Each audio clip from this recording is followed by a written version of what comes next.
স্বামী অন্য মহিলার প্রেমে হাবুডুবু খাচ্ছেন না তো?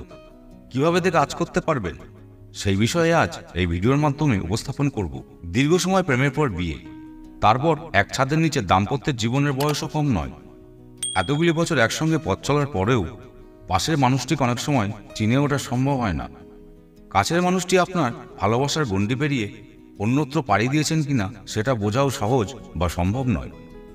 মন প্রাণ দিয়ে ভালোবাসেন, বিশ্বাস করেন যাকে, তাকে হারিয়ে ফেলার ভয় পান সকলেই।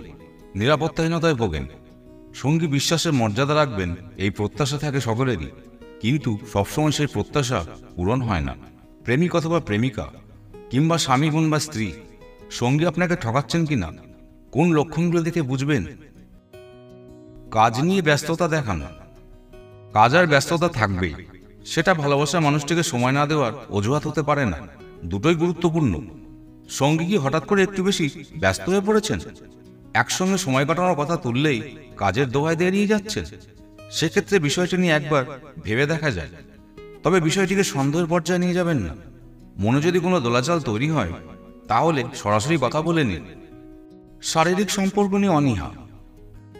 সুস্থ দাম্পত্য সম্পর্কের অন্যতম চাবিকাঠি হল শারীরিক সম্পর্কের উদযাপন।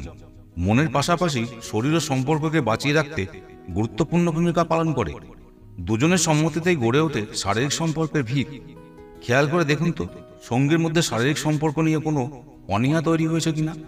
যদি হয়ে থাকে, তার মানে ধরে নেবেন না যে তিনি কারো প্রতি আসক্ত হয়ে পড়েছেন। তবে সন্দেহ একবারে ঝেড়ে ফেলার দরকার নেই, সতর্ক থাকুন।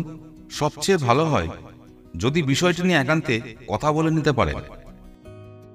গুরুত্বপূর্ণ দিন ভুলে যাওয়া। আপনার জন্মদিন, বিবাহবার্ষিকীর তারিখ সঙ্গীর কিছুতেই মনে থাকছে না, তাতে মন খারাপ হওয়া স্বাভাবিক। কিন্তু কেমন এমন করছেন সঙ্গী, সেটাও তো একবার ভেবে দেখা জরুরি। সম্পর্ক নিয়ে অনীহা চলে এলে অনেক সময় সঙ্গীর প্রতি গুরুত্ব কমতে থাকে। সেই কারণে বিশেষ দিনগুলিও মন থেকে মুছে যেতে শুরু করে। তবে সবসময় যে এটাই কারণ তা নাও হতে পারে। মনের মধ্যে ক্ষোভ পুষে না রেখে সঙ্গীকে জানিয়ে দিন বিষয়টি।